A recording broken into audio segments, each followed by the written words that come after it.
Hello दोस्तों, आज की इस वीडियो में हम लोग 30 एमसीक्यू क्वेश्चन को डिस्कस करने वाले हैं जो आपके यूट्यूब पे वायरल चल रहा है अभी।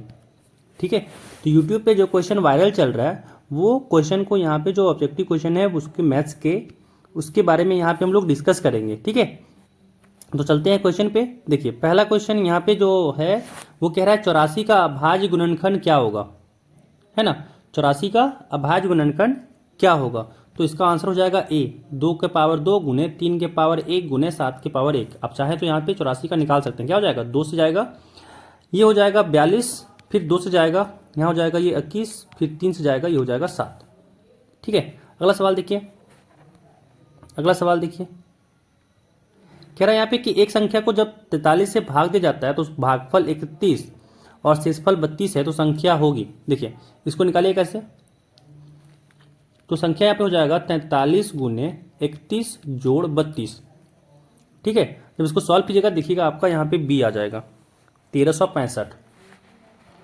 अगला सवाल कह रहा है 7/80 का दशमलव प्रसार कैसा है, तो ये शांत हो जाएगा, क्योंकि अगर आप लोग जानते हैं कि अगर हर 2 के पावर m गुने 5 के पावर n के टाइप में रहता है तो दशमलव प्रसार शांत होता है ना। और 80 को हम लोग ऐसे लिख सकते हैं, कैसे, तो देखिए ये हो जाएगा 2 के पावर 4 गुने 5, 2 के पावर 4 16 हो गया, 16 25 80। देखिए, तो ये यहाँ पे 2 के पावर m गुने 5 के पावर n में लिख ही सकते हैं यहाँ पे हर को, तो ये शांत हो जाएगा। ठीक है, चलिए अगला सवाल देखिए।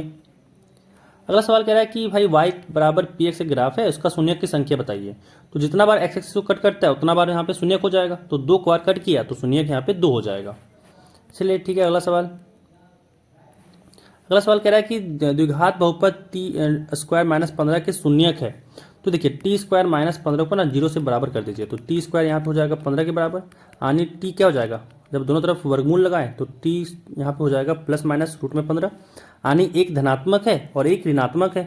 ठीक है, चलिए अगला सवाल देखिए। कह रहा है के किस मान के लिए समीकरण निकाय 20 और 20 का कोई भी हल नहीं होगा। तो कोई भी हल नहीं के लिए कंडीशन क्या था कि a1/a2 ये बराबर होगा b1/b2 के, और ये बराबर नहीं होगा c1/c2 के। तो ये दोनों को कंडीशन लेके चलेंगे, काम हो जाएगा। अब a1/a2 मतलब 4/2, ये बराबर किसे होगा b1/b2, यानी 3/k के, 2 से 4 कटा 2 बार में, यानी k कितना आ गया 3/2 आ गया। ऑप्शन नंबर सी, है ना। k को उधर भेजे, 2 को इधर भेज दिए, काम खत्म हो गया। चलिए अगला सवाल देखिए। अगला सवाल देखिए, कह रहा दिए गए आलेख में कौन सा कथन सत्य है। देखिए यहाँ पे एक बनाया गया है ग्राफ, तो इसमें बोला कौन सा कथन सत्य है। पहला कि अद्वितीय हल होगा, पहला कि अद्वितीय हल है, या कोई हल नहीं है, या अपरिमित रूप से अनेक हल है, या फिर इनमें से कोई नहीं। तो इसका आंसर सी होगा। खुद देखिए ना ग्राफ को, यहाँ पे खुद देखिए ग्राफ को क्या हो रहा है कि अगर इस लाइन में हम लोग चलें, अगर हम लोग इस लाइन में चलें तो ये सारा तो सोल्यूशन ही तो होगा, है ना। ये सारा यहाँ पे सोल्यूशन ही तो होगा, सारा सोल्यूशन है ये इसका। ठीक है, तो यहाँ पे बहुत सारे सोल्यूशन हो गए। चलिए अगला सवाल देखिए। अगला यहाँ पे कह रहा है कि रैखिक समीकरण युग्म यहाँ पे दिया हुआ है, ये कह रहा है संगत है, असंगत है, संपाती है, क्या है बताओ। निकाल तरीका सिंपल सा वही कि a1/a2 निकालिए पहले। तो a1/a2 जब किए, a1 जब a2 यहाँ पे किए तो कितना हो जाएगा, यहाँ पे a1 2 है बटा a2 यहाँ पे 4 है, तो 2 से 4 कटा, यहाँ पे आ गया 1/2। और जब b1/b2 निकालें तो यहाँ पे b1 है माइनस में 3 और b2 यहाँ पे है माइनस का 6, माइनस से माइनस कटा 3 दूनी 6 हुआ, यहाँ पे b2 भी आ गया 1/2। और जब c1/c2 निकालें, जब c1/c2 निकालें तो c1 देखिए 8 को अगर बाएं तरफ करें तो -8 हो जाएगा, बटा 9 को अगर बाएं तरफ करें तो -9 हो जाएगा, यानी माइनस से माइनस कटा और ये आ गया 8/9। तो यहाँ पे देखें तो क्या आ गया कि a1/a2 ये बराबर है b1/b2 के, बट ये बराबर नहीं है c1/c2 के। और ये काम कब होता था, ये काम कब होता था, जब आपका समीकरण असंगत हो, है ना। असंगत में ये काम होता था, तो यहाँ पे आंसर बी हो जाएगा। चलिए अगला सवाल देखिए। अगला सवाल कह रहा है इनमें से कौन सा द्विघात समीकरण नहीं है। द्विघात समीकरण नहीं है, ध्यान रखिएगा, कभी कभी क्या होता है कि आप लोग द्विघात समीकरण को मार के आ जाइएगा। ध्यान दीजिएगा कि वर्ड क्या कह रहा है, यहाँ पे नहीं है पूछा जा रहा है ना। तो चलिए देखते हैं बी को यहाँ पे ओपन करके देखते हैं। बी को अगर ओपन करें हम लोग तो क्या मिलेगा, यहाँ पे आ जाएगा x को x से गुना किया तो x² हुआ, जोड़ x को x से गुना किया तो x हुआ, साथ में यहाँ पे 8 हुआ बराबर x² - 4 है। देखिए x² से x² कटा और यहाँ पे क्या बचा, x का जो आपका सबसे बड़ा पावर है वो 1 है, तो ये द्विघात तो बना ही नहीं, यानी यहाँ पे बी हो जाएगा इसका आंसर। ठीक है, चलिए अगला सवाल। अगला सवाल कह रहा है कि द्विघात समीकरण यहाँ पे दिया हुआ है, कह रहा है इसका मूल समान है तो के का मान क्या होगा।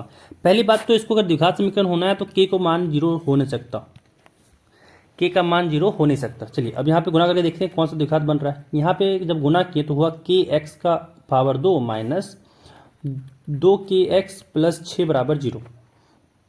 अब यहाँ पे क्या है, इसका मूल समान है, यानी क्या हो जाएगा, जो विविधकर होगा वो 0 के बराबर होगा, है ना। विविधकर के लिए वही सब formula B square minus 4ac, ये 0 होना चाहिए। अब इस केस में देखें तो ए यहाँ पे के है, बी यहाँ पे -2k है और सी यहाँ पे 6 है। फॉर्मूला लगाइए, काम खत्म कीजिए। अब यहाँ पे जब फॉर्मूला लगाएं तो बी का स्क्वायर मतलब -2k का स्क्वायर हो गया, -4 गुने ए यहाँ पे के है और सी यहाँ पे 6 है बराबर 0। अब यहाँ पे देखिए 2k स्क्वायर, तो यहाँ पे -2 का स्क्वायर 4 हो गया, के का स्क्वायर के होगा, है ना। के स्क्वायर यहाँ पे के का स्क्वायर हो गया माइनस। अब देखिए 4k 6 है, गुना में तीनों है तो 6 चौक 24 हुआ, साथ में के गुना में है तो 24 के हो गया बराबर 0। अब देखिए दोनों जगह से 4k कॉमन ले सकते हैं तो यहाँ बचेगा के और माइनस यहाँ बचेगा 6 बराबर 0। अब देखिए बोल रखा है यहाँ पे, बता दिया ना कि के तो 0 हो नहीं सकता, तो ये केस कब 0 होगा, जब के -6 0 हो जाए, यानी क्या हो जाएगा, के बराबर 6 हो जाएगा। आंसर यहाँ पे बी। 11 खत्म, है ना। चलिए अगला सवाल। अगला सवाल यहाँ पे कह रहा है कि एपी दिया हुआ है, बोला इसका सार अंतर बताइए। सार अंतर के लिए तरीका क्या था, जो डी निकालने का तरीका था सिंपल सा कि भाई कोई भी अगला टर्म से पिछला टर्म घटा दो, तो क्या हो जाएगा, 3 + √2 अगला टर्म है, उसका पिछला टर्म 3 है, 3 से 3 घटा, आ गया √2, तो यहाँ पे हो जाएगा सी, सार्वंतर हो जाएगा √2। ठीक है। चलिए अगला सवाल देखिए। यहाँ पे कह रहा है कि एपी दिया हुआ है, कह रहा है इसका 10वां पद बताओ। एक एपी दिया हुआ है यहाँ पे, कह रहा है इसका 10वां पद बताओ। देखो एपी दिया हुआ है, इसका प्रथम पद देख सकते हैं कि -3 है, और अगर यहाँ पे सार अंतर निकालना है तो क्या बताएं भाई, कोई भी 2 पद लो, बड़ा वाला पद में से छोटा वाला घटा दो, मतलब आगे वाला पद में से पीछे वाला घटा दो। यहाँ पे आगे वाला पद -1/2 है, पीछे वाला पद -3 है, तो घटा दिए, कितना हो गया, -1/2, माइनस माइनस हो गया प्लस में 3। यहाँ पे देखें एलसीएम लिया 2 आया, यहाँ पे -1 हुआ और 3 दूनी 6, यहाँ पे 6 हो गया, तो डी यहाँ पे हो गया 5/2। ध्यान दीजिएगा, डी यहाँ पे 5/2 आ गया। अब 10वां पद कह रहा है, तो ए एन का फॉर्मूला जानते हैं ना, क्या होता है, a + n - 1d, ठीक है ना। अब यहाँ पे हमको चाहिए a 10, तो क्या हो जाएगा, a जोड़ 10 में से 1 घटा तो 9d, a यहाँ पे है -3 प्लस 9 गुने डी है यहाँ पे 5/2, कितना आ जाएगा, यहाँ हो जाएगा -3 जोड़ 9 × 5 = 45/2, एलसीएम लिए तो यहाँ 2 हुआ और फिर यहाँ हुआ -3 गुने 2 6 प्लस में 45, मतलब यहाँ पे कितना हुआ, 45 में 6 गया 39, यानी यहाँ पे हो गया 39/2। अच्छा अभी भी यहाँ पे मिल नहीं रहा होगा, क्योंकि यहाँ पे देखिए 39 को 2 से अगर भागा दिए तो कितना हुआ, 2 1 कम 2, यहाँ पे 1 बचा, यहाँ पे 9 बचा, 8 दूनी 16, यहाँ पे 1 बचा, तो यहाँ पे पूर्णांक में लिख सकते हैं। एक सेकेंड, यहाँ पे 8 नहीं आएगा ना, यहाँ 9 आएगा, 19 है, तो 9 दूनी 18 हुआ, है ना। यहाँ पे 1 बचा। अब यहाँ पे 39 को क्या लिख सकते हैं, 39 को हम लोग यहाँ पे जब 2 से भागा देंगे तो उसको लिख सकते हैं 19.1/2, यानी यहाँ पे इसका आंसर सी हो गया। ठीक है। चलिए अगला सवाल देखिए। अगला सवाल कह रहा है यहाँ पे कि बिंदु दिया हुआ है, एक ए एक बी दिया हुआ है, इसके बीच का यहाँ पे दूरी निकालना है। यहाँ पे ए दिया हुआ है, यहाँ पे बी दिया हुआ है, इसका कह रहा है यह 1,2 है और ये है 4,6। दूरी निकालने का फॉर्मूला तो आपको आता ही होगा, आता है ना, नहीं आता है, देखो जल्दी से देख लो और दिमाग में रख लो कैसे आता है। देखो ए बी जब भी डिस्टेंस निकालना हो ना, और अगर x1 x2, मान लो कि ए तुम्हारा दिया हुआ है x1 y1 और दूसरा यहाँ पे है x2 y2, मान लो कि ये ए है, मान लो कि ये बी है, ठीक है। चलो इसके बीच का डिस्टेंस निकालना है, तो फॉर्मूला होता है रूट में x2 - x1 का स्क्वायर जोड़ y2 - y1 का स्क्वायर। याद रख लो इसको, एक सवाल इसमें से फिक्स है, एक सवाल इसमें से फिक्स है कि पूछा ही जाएगा। चलो अगला देखो। अब x2 यहाँ पे 4 है माइनस x1 यहाँ पे 1 है का स्क्वायर हो गया, प्लस y2 यहाँ पे 6 है माइनस y1 यहाँ पे 2 है, इसका स्क्वायर हो गया। यहाँ पे आ गया 4 - 1 यानी 3 का स्क्वायर प्लस 6 - 2 यानी 4 का स्क्वायर, 3 का स्क्वायर हो गया 9 जोड़ 4 का स्क्वायर हो गया 25, 25 और 9, 25 9 36 हो गया, यानी रूट में 36 हो गया, तो रूट में 36 का 6 होगा, यानी जो डिस्टेंस हुआ वो 6 का ही हुआ। ठीक है। चलिए अगला सवाल देखिए। यहाँ पे कह रहा है बिंदु दिया हुआ 7,1 एक दिया हुआ 3,5, कह रहा है इसको मिलाने वाले रेखाखंड के मध्य बिंदु x, y के निम्न में से कौन सत्य है। ठीक है। तो यहाँ पे मध्य बिंदु है x और y, ध्यान रखिए जो एक बिंदु यहाँ पे बना मान लीजिए पी जो एक्स कॉमा वाई है वो इन दोनों, अगर इसका नामकरण एक करें ए और इसका नामकरण करें बी, तो ए बी का ये मध्य बिंदु है। मध्य बिंदु वाला फॉर्मूला पता ही होगा, क्या होता था, एक्स बराबर होता था x1 प्लस x2 बटा 2 और y के लिए होता था y1 प्लस y2 बटा 2। अब यहाँ पे अगर x निकालें तो क्या हो जाएगा, 7 और 3 10, यानी 7 प्लस 3 बटा 2 यानी 10 बटा 2 हो गया। 2 से 10 कटा 5 बार में 5 हो गया। y अगर निकालना चाहें तो हो जाएगा 1 प्लस 5 बटा 2 और 1 और 5 को जोड़े तो हुआ 6 बटा 2, 2 से भाग दिया 6 को 3 हुआ, यानी यहाँ पे x 5 आया y 3 आया, कोई दिक्कत। अब यहाँ पे पूछ रहा है कौन सा इसमें से सही है। अब देखिए अगर x और y को जोड़ें तो यहाँ पे 8 हो जाएगा, सही है। x में अगर y घटाएं मतलब 5 में से 3 घटाएं 2 आएगा, दूसरा भी सही है। अगर y में से x घटाएं, देखिए y में 3 में से अगर 5 घटाएं तो -2 होगा, ये भी सही है। तो यहाँ पे अगर देखें तो तीनों सही हो गया, इसी कारण से यहाँ पे ऑप्शन डी सही होगा, इनमें से सभी, इनमें से सभी। ठीक है, चलिए अगला सवाल। अगला सवाल यहाँ पे कह रहा है सभी वृत्त होते हैं, सभी वृत्त होते हैं समरूप, ऑप्शन ए हो जाएगा। चलिए अगला सवाल देखिए, कह रहा है यहाँ पे कि यदि यहाँ पे दो त्रिभुज दिया हुआ है ABC DEF, कह रहा है दोनों समरूप है और यहाँ पे दे दिया है साइड का रेशियो, तो कह रहा है यहाँ पे बताओ एरिया का अगर हम निकालें यहाँ पे अनुपात तो क्या होगा। इसके लिए एक थ्योरम आपको याद रखना होगा कि एरिया जो होता है अगर ट्रायंगल ABC का, इसका रेशियो निकाल रहे हैं एरिया ट्रायंगल DEF का है ना, त्रिभुज DEF का, तो ये होता है साइड के रेशियो का स्क्वायर, जैसे BC बटा EF का जो रेशियो होगा ना इसका स्क्वायर के बराबर होता है। बस खत्म काम। क्या हो जाएगा, BC दिया हुआ 3 रेशियो 5 में दिया हुआ ये, तो BC और EF का रेशियो दिया वो 3/5 दिया हुआ है, इसका स्क्वायर करेंगे 3 का स्क्वायर हो गया 9, 5 का स्क्वायर हो गया 25। यहाँ पे जो एरिया का जो यहाँ पे क्षेत्रफल का अनुपात आया वो आया 9:25, तो इसका आंसर सी हो गया। ठीक है, चलिए अगला सवाल देखिए। अगला सवाल यहाँ पे कह रहा है कि दिए गए आकृति में ABC 90 डिग्री है, BD जो है वो यहाँ पे लंब है AC पे, और कह रहा है यदि BD 4 सेंटीमीटर है, AD 2 सेंटीमीटर है तो CD क्या होगा।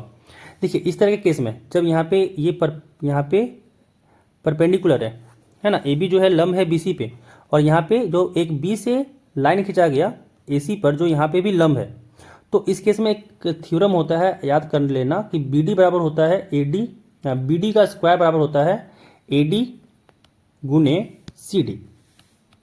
ठीक है, AD गुने CD। इससे सवाल तुम्हारा एग्जाम में कम ही पूछा जाता है, तो कम चांस रखना है कि इससे तुम्हारा सवाल आएगा। चलो BD क्या हो जाएगा, 4 का स्क्वायर, AD निकाल दिया हुआ 2 गुने CD तो निकालना था, CD हम लोग को निकालना था, यानी CD क्या हो जाएगा 4 का स्क्वायर 16/2, 2 से 16 कटा 8 बार में, CD हो गया 8 सेंटीमीटर। ठीक है, CD यहाँ पे हो गया 8 सेंटीमीटर, खत्म, ये आंसर हो गया। अगला सवाल, अगला सवाल कह रहा है कि 5 सेंटीमीटर त्रिज्या वाले एक वृत्त की 2 समानांतर स्पर्श रेखाओं के बीच की दूरी क्या है। देखिए एक वृत्त बना लीजिए और इसका जो 2 समानांतर स्पर्श रेखा तभी बन सकता है जब वो व्यास के 2 सिरे पे 2 अलग अलग सिरे पे लाई करे, है ना, व्यास के 2 अलग अलग सिरे पे जब लाई करेगा मतलब बनेगा, तभी वो स्पर्श रेखा जो होगा वो समानांतर होगा। बताओ व्यास क्या हो जाएगा, अगर त्रिज्या 5 है तो व्यास क्या हो जाएगा 10, यानी यहाँ पे इसका आंसर हो जाएगा डी, 10 दोनों समांतर रेखाओं के बीच होगा। ठीक है, चलिए अगला सवाल देखिए। अगला कह रहा है कि साइन ए दिया हुआ है 0.6, तो सेक ए निकालो। देखो साइन ए को अगर लिखना चाहें तो क्या हो जाएगा 0.6/10, सॉरी 0.6 को लेकर लिखना चाहें, 0.6 को अगर लिखना चाहें तो क्या हो जाएगा, अगर पॉइंट घटाएं तो यहाँ पे 10 हो गया, 6 कटा 3 बार में, और यहाँ गया 3 दूनी 6 और 5 दूनी 10, यानी 3/5 हो गया।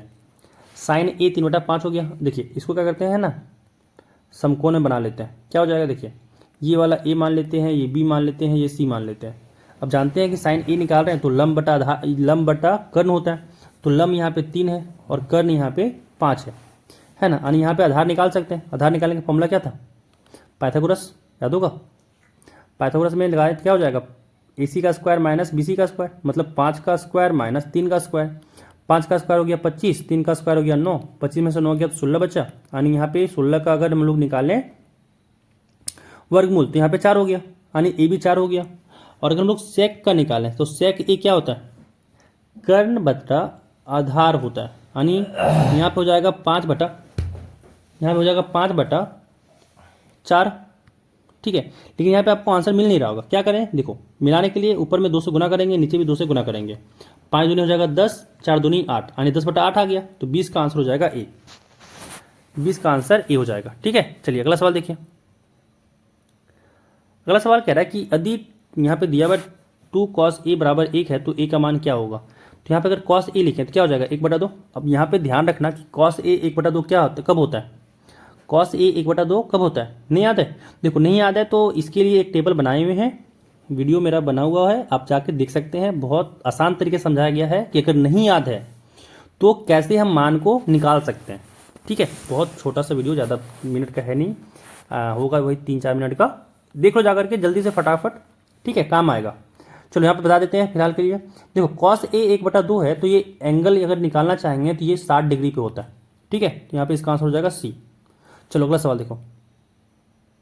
अगला सवाल कह रहा है कि यहाँ पे 2 sec² a minus 2 tan² a का मान क्या होगा। ठीक है, देखो 2 कॉमन लिए तो यहाँ बना sec² a minus tan² a, और sec² a minus tan² a रट्टा मार चुके हो गए कि ये 1 होता है, यानी 2 गुने 1 2 हो गया, आंसर हो जाएगा इसका सी।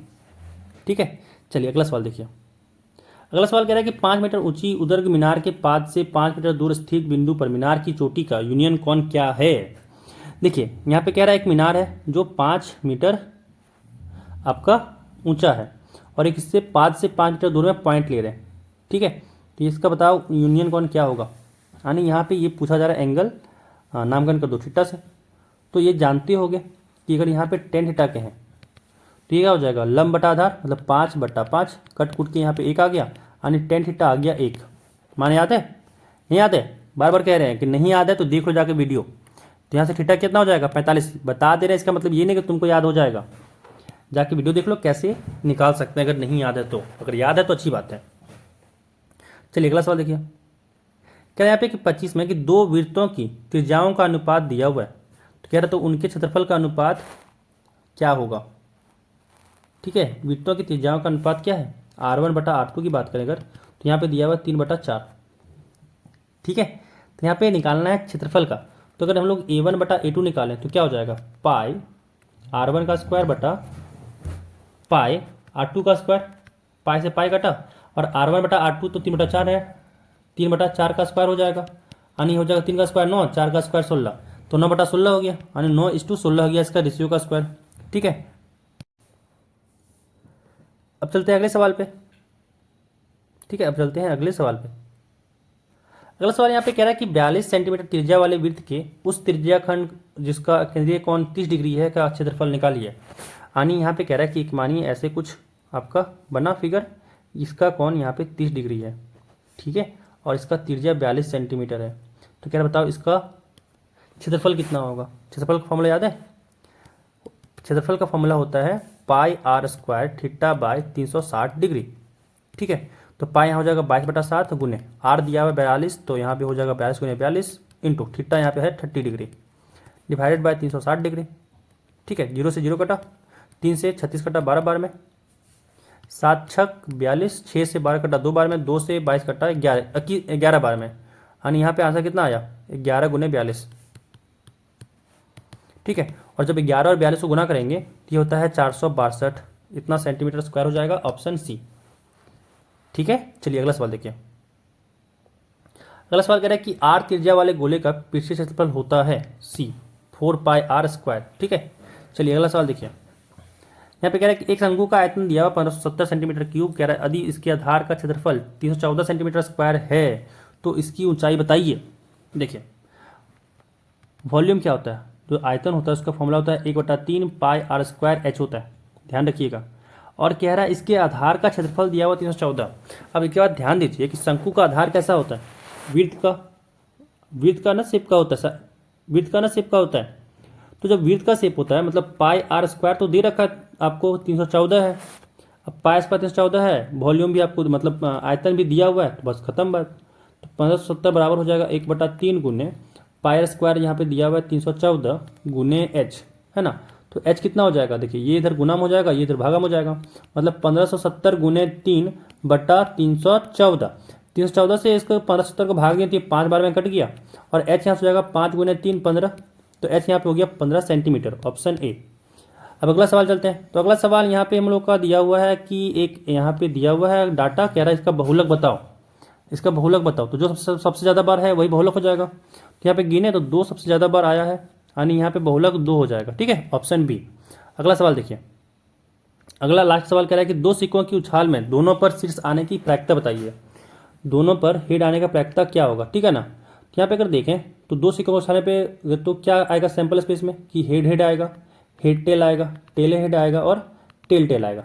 अब 2 हेड हम लोग को यहाँ पे इवेंट बनाना है कि 2 हेड कब आएगा, तो एक ही ना चांस बना 2 हेड आने का, तो इसका प्रोबेबिलिटी निकालेंगे। क्या होता है, क्या आपको चाहिए, हेड हेड चाहिए था, कितना बार है, एक बार, और टोटल कितना बार आया है, तो 4 तरीका है आने का। हेड हेड आ सकता है, हेड टेल आ सकता है, टेल हेड आ सकता है और टेल टेल आ सकता है। यानी आपका हेड आने का प्रोबेबिलिटी क्या हो जाएगा, प्रायिकता 1/4 कि 4 बार करेंगे तो 1 बार आने का चांस है। ये हो जाएगा आपका आंसर। ठीक है, 30 क्वेश्चन यहाँ पे कंप्लीट हुआ, सारे क्वेश्चन यहाँ पे कंप्लीट हुए आपके, है ना। तो ये सारे क्वेश्चन को एक बार देख के जाना जरूरी था, क्योंकि यूट्यूब पे ये वायरल चल रहा है कि शायद पेपर लीक हो गया है। तो अगर नहीं हुआ है तो फिर अलग बात है, अगर हो गया तो देख के एक बार चले जाइए, है ना। तो फिर मिलते हैं अगले वीडियो में। इस वीडियो में बस इतना ही। खूब ख्याल रखिएगा और अच्छे से एग्जाम दीजिएगा। आपको एग्जाम के लिए ऑल दी बेस्ट। ठीक है, ऑल दी बेस्ट आप लोगों के लिए। अच्छे से एग्जाम दीजिए और पेपर फाड़ के आइए। फाड़ने का मतलब क्या हुआ, सारे क्वेश्चन को बना के आना है। ठीक है, फिर बाय।